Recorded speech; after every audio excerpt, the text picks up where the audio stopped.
Everyone, thanks for tuning in. This is the Q-Carbon. I always want to say Carbon Q, but this little guy is so much fun. Anyways, let's get on with what's inside. We've got the Carbon Q frame, which is the canopy, the skirt, and the carbon fiber 2mm bottom plate from Quattrovolante, and it ships from Italy. I've got DYS 3100 kV 1306 motors on here. And we've got the DalProp 3040 tri-blades. We've got the Piko BLX inside. We've got the FX758 video transmitter with dip switches, and you can see my whip antenna, which works pretty well, really. We've also got LittleBee 20 amp ESCs and a Diatone 90-degree camera. I believe that's everything, but this is so much fun to fly.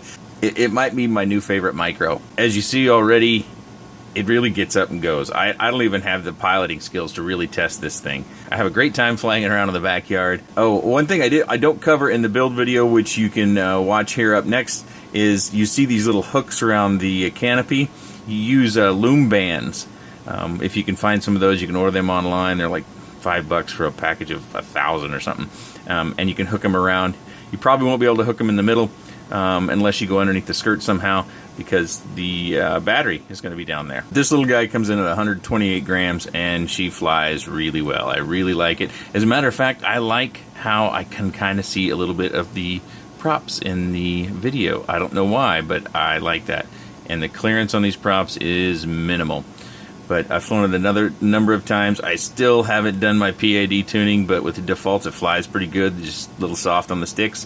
But I'll get that corrected and have even more fun. So let's get to how we build this thing. We've got everything set out. We've got the Q-Carbon with two top plates. I guess they're not really plates. There's one with this. If you buy the Q-Carbon kit that I bought, it comes with two different top plates. And you can see they're very slightly different. You have a little bit more air ventilation on this one because it's a little bit more closed up on the nose, because you get a little bit more up tilt possibility. They call this the racing canopy, I believe. We've also got the skirt that goes around the sides. We've got some motor protectors and some various other bits in there and screws. We've got DYS 1306 3100 kV motors. And we've got our screws to mount those. Rotor Geeks, which I bought the motors from, they only give you, I believe it's clockwise motors. They only sell those. They don't like the counterclockwise motors. And then you get spinners that come with the motor still, if you want to use those, if you like the tops. But they ship everything with nylon lock nuts. We've also got our 30B 20 amp LittleBees. We've got some 3045 bullnose tri-blades. We've got our LemonRx Satellite. We've got our Piko BLX, which is a fairly new development. This little tiny board is small, and if you want to use this, you don't have to use a PDB, which the Q-Carbon kit also ships with. Up here we also have our FPV gear. We've got our video transmitter, which is the FX758. See there, use that on a lot of my brush micro builds. We've got a 90-degree camera from Diatone, and we've got a Pololu 5-volt step up, step down. We've got dip switches for the VTX, and I'm also going to try to use a linear or whip antenna. I want to try to keep this light. I know I've got lots of motor to go, so I was using a circular polarized wouldn't be an issue as far as weight, but I'd like to keep it light, and having SMA connectors and a full-sized antenna usually comes around 12 to 16 grams. So this, I think, is only like 1.5 grams, so that saves us quite a bit. Pretty much offsets the size of the motor weight. This antenna came from a Aomway antenna, and as you can see, I just took my wire cutters and started tearing into it, and eventually I got everything loose, and then I've pre-soldered the ends here. So let's reorganize and get started. We're going to start by putting the skirt on, and I've already fiddled with this a fair amount, and the nylon screws that came with it, I was not able to get them to thread it through the skirt, and I think the ends ended up getting damaged, but I couldn't get them through the carbon fiber and the skirt, so I'm going to switch over to aluminum hex screws, which I happen to have a little screw set here. But because we are going to, let's reset this a little bit here. We're going to mount our Piko arrow forward. It's going to sit on here just like this. But if we take a closer look, you can see that the battery connectors are right here and right here. I'm actually going to solder them from the back side and then have them come through that hole, and then the battery lead will be on the bottom and the back side. And that's what this piece is for. This holds our JST connector in place on the bottom. So we need to put these pieces together. I'm using a 5mm hex screw here. Get this going. In front should be short screw because I'm going to do this extra millimeter and a half or whatever this connector is. But using my feet too. And all I'm doing is feeling for the screw here on the other side with my finger. Once I feel the screw, I stop. Kind of get things lined up. You can kind of feel them come together. Pressure. We don't want to get crazy with the amount of screw tightness.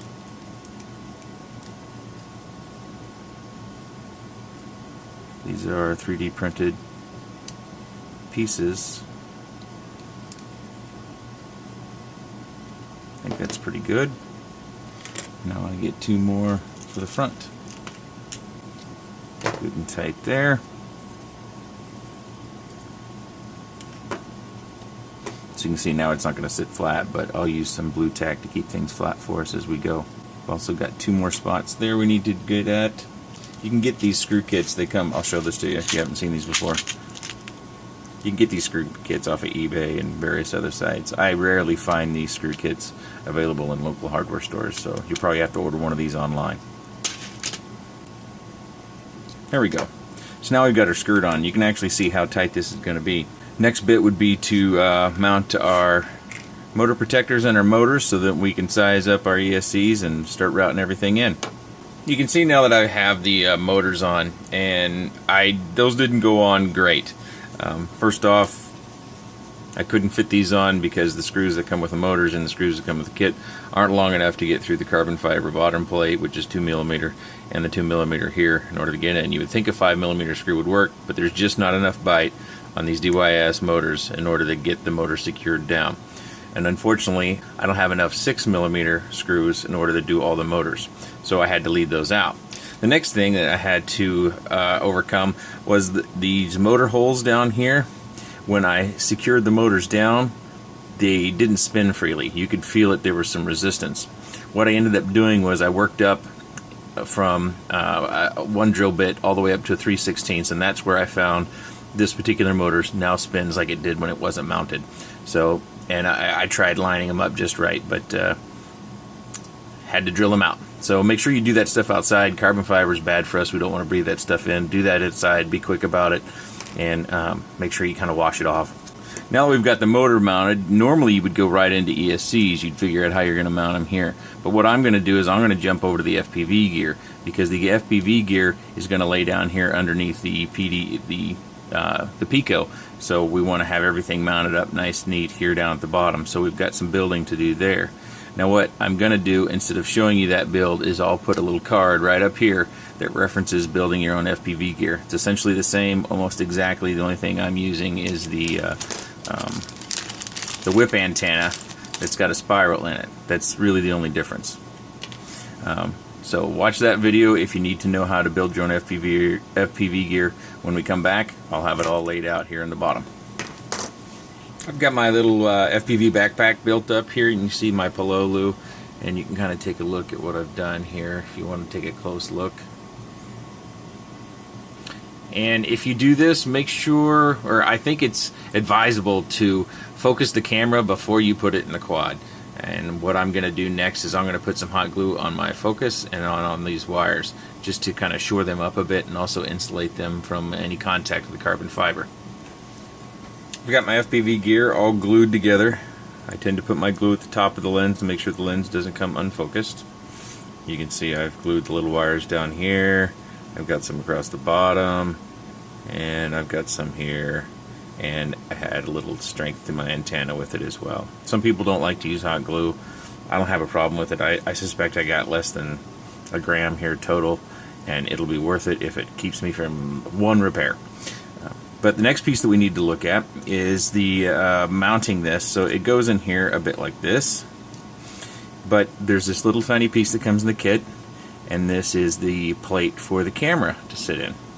You can see it's kind of angled up like this, so we mount it down in there like this. We just need to take a little piece of double-sided foam tape here. I'm going to cut some out, just a little sliver, looks like. And we want this is a little bit curved, so we want that to go right up in the nose.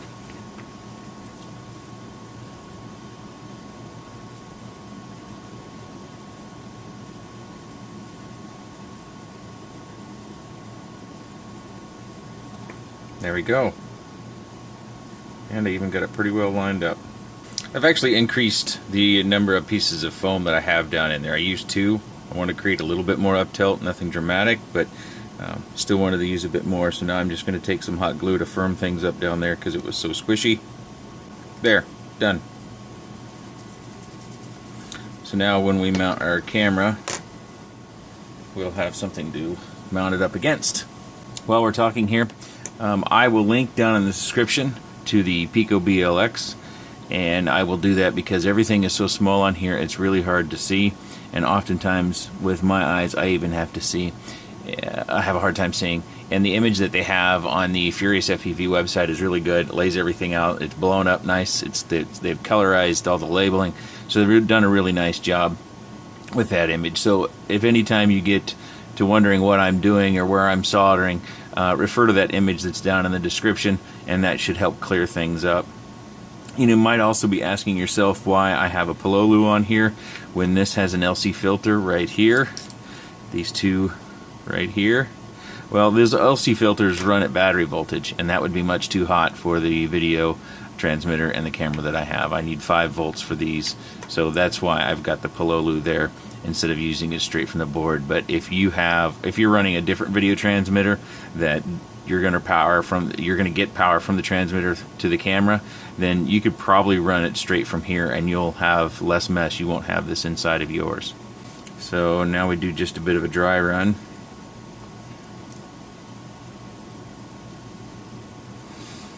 My wires are just a touch long, but I can curve those.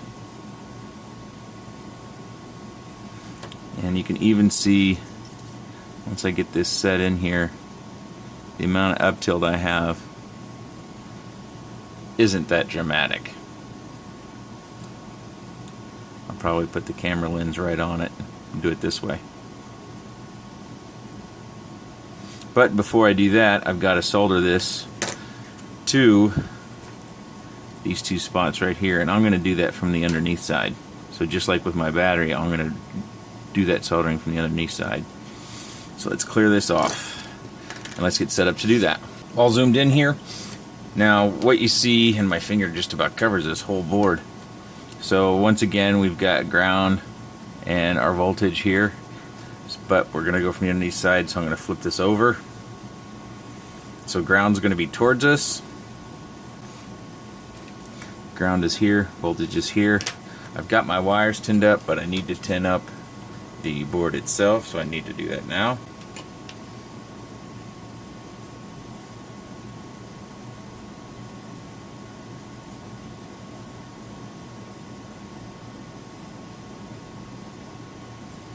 I'm going to use my needle nose to try to keep my fingers out of the way.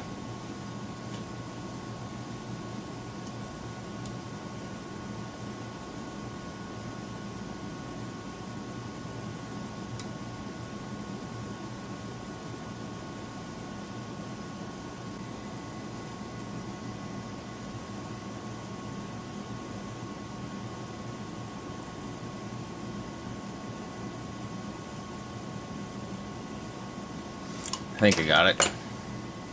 Let's zoom out and take a closer look. Full test looks good. I looked at it under a microscope, or not a microscope, but a magnifying glass, just to make sure that I didn't get any solder on whatever that piece is there. But I think we're good to go. We should go ahead and put our battery leads on as well. And again, positive and negative. So I need to get that all soldered up. Let's zoom into this just a bit. Tin it up.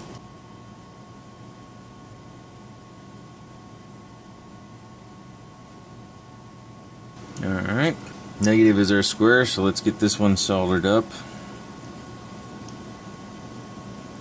I want to make sure that my end is consistent between these two. There's one. I want to make sure the little tab is up. I'm trying to work around this. My blue tack is losing its stickiness. Plus I've got the VTX on there too, so a lot to work around, but let's try to get it done. There we go. Give it a good pull test. Alright, good. Let's zoom back out. Continue on. You can see here on the VTX I've taken 4 very small little pieces of double-sided sticky tape, and this is sticky tape I actually found when I was doing some late night shopping on Banggood.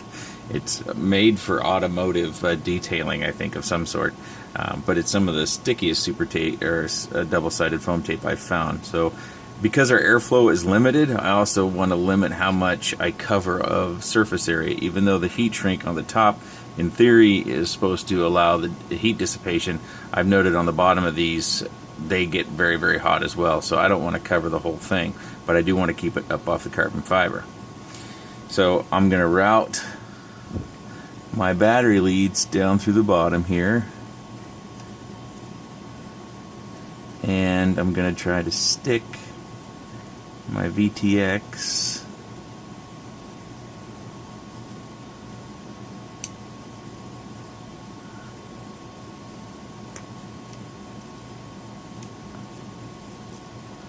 right in here. Is that going to stay? Do I not have enough?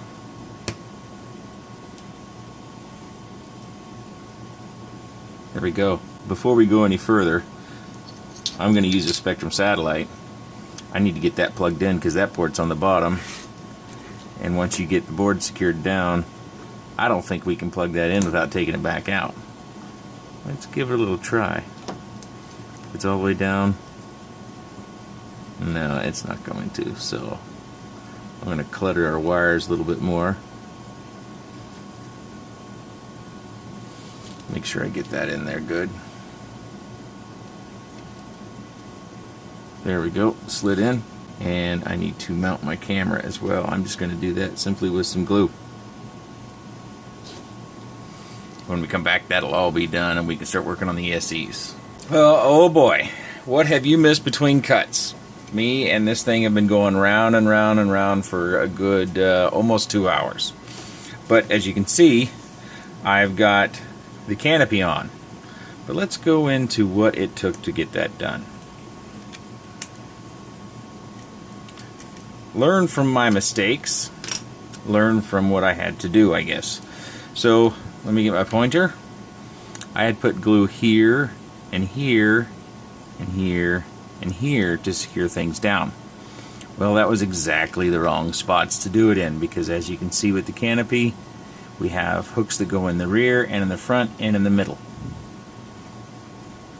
So the canopy wouldn't go on. So after I farted around with that and got that cleared, and then I got the camera put back in place and I got my VTX secured again, I thought, alright, I'm good to go, and I put it back on and it wouldn't quite go on. I had a high edge all the time.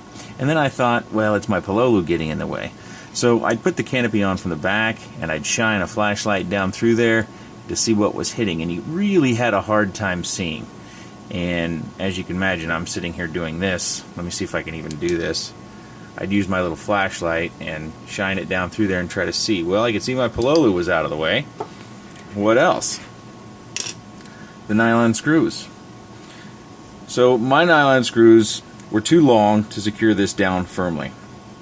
And I thought, well, no big deal. I can soft mount. You know, I'll just stick some double-sided sticky tape and go down through there still yet.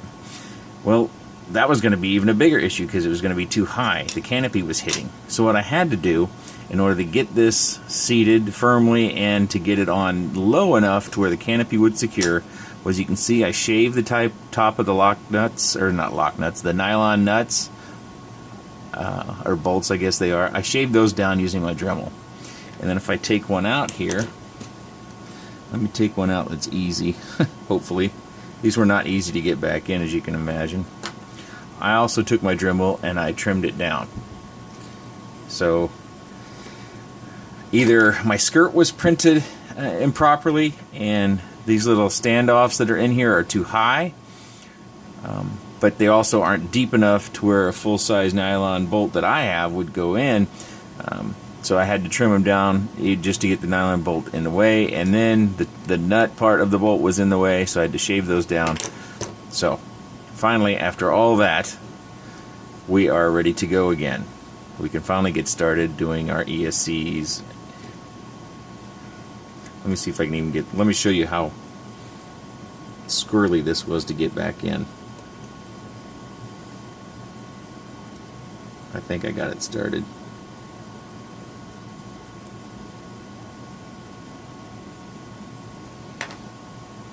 So, good to go there. So let's prepare our ESCs now. So if you've seen my other build videos, I tend to leave the heat shrink on. I just tend to snip around it with some clips here. I just start chewing away at things until I get it to where I'm not going to get this. I can get the solder pads exposed, and I'm not going to get the heat shrink on my soldering iron. Some people go ahead and just take them all the way off. There's no problem with that. You can put electrical tape on the arms, which I also do just as an added layer of protection. The electrical tape keeps that conductivity or short happening from our carbon fiber frame.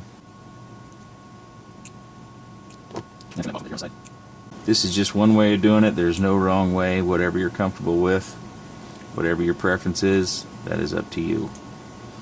This is just one guy's way. Okay.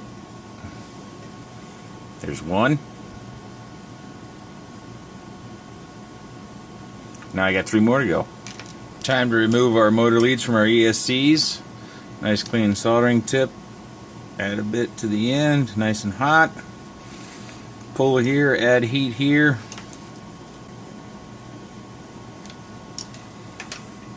Okay, do a few of those and you're all set. I went ahead and added electrical tape. You don't have to do that. It's just something I've got used to doing, and so I'm going to continue.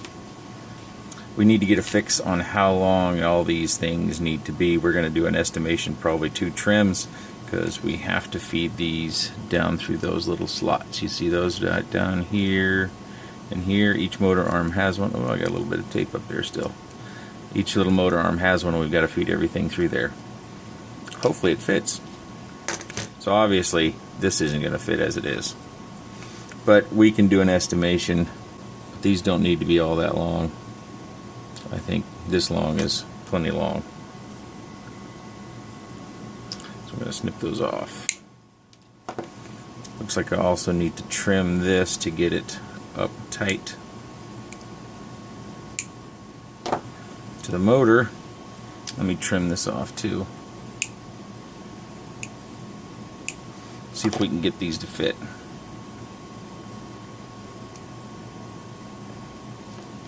It's a little better. It's right on the arm.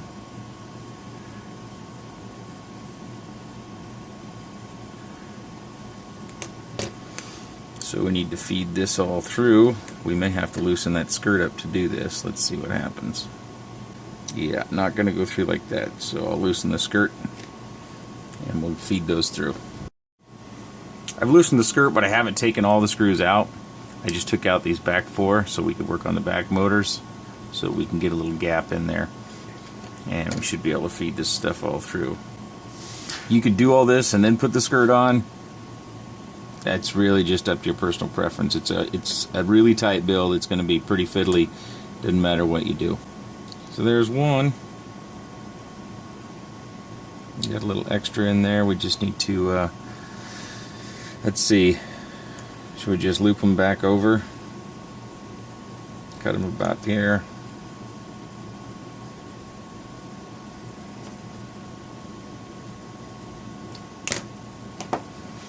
Okay, so I'll strip these all down. We'll tin them up and then we'll come back for soldering. I went ahead and tinned up all the pads that we're going to need on the Piko. I've also added a little bit more solder to the ESC. I've tinned up our wires, and I went ahead and removed the motor to give ourselves some working room in here. Everything is so tight that I thought soldering right up against here was just a bad idea. So I've got my motor stuck to some blue tack, and I've got the whole frame stuck down here with a little bit of blue tack down there so that we can solder up the motors. And let's get started with that. Set the motor up here.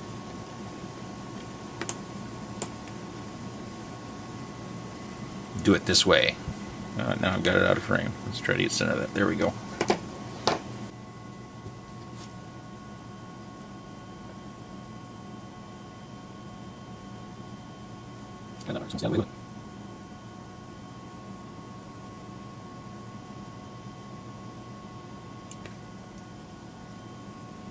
There we go. Now we can remount our motors and just lay this flat across here. Let's readjust. Let's see if I can get this zoomed in so you can see. So the ground wire goes right there. Ground wire is always on the outside on these boards, so right there, right there, right there. And then we have our signal, which is in the middle, and then our power, which is always in the middle. In this case, you're probably wondering why I have the ground wire on there. I'm going to go ahead and put the ground wire right onto the ground wire off the ESC as well. There's reports that motors can tend to run a little bit rough if you don't have that ground wire, so I'm going to go ahead and do it. I'll probably have to do them one at a time. This is so small. Now I'm going to adjust.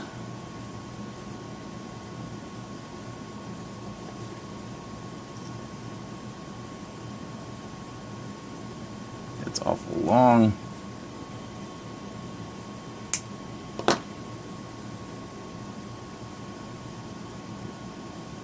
See if I can get these two stuck together. I think you can see better than I can.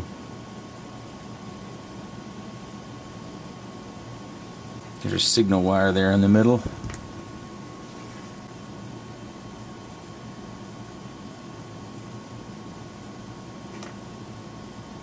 And this has got to be one of the tightest builds I've ever taken on. Looks pretty good. So now, when you're building your own, you'll do it 4 more times just like I will. We're so close right now. All we need to do is decase our Lemon Satellite, shorten this lead, connect it up to our wires that are already connected under here, make it real nice and short, mount this up. Let's get that done. Here we are. I've got everything all assembled, and I've got to say this is one of the most challenging builds I've taken on, and probably the most satisfying when it comes down to it. But I have a few things left to do. I need to put on my props. I need to put on my top. You probably noticed, hey, he didn't have that battery strap in there before. Well, I fished it through. It really wasn't that big a deal. Just loosen up the screws on the bottom, fish it through, comes through just fine. Keep our battery right here in the bottom. So I'm going to finish putting this together and we're going to go fly.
As difficult as this build was, it was definitely worth it. I have had so much fun flying this, and even the building process, as challenging as it was for me, it's one of those projects that when it's so hard and you're struggling through it, and you think, I'm hating this, but when you're done, you're just so happy and so proud of what you've done.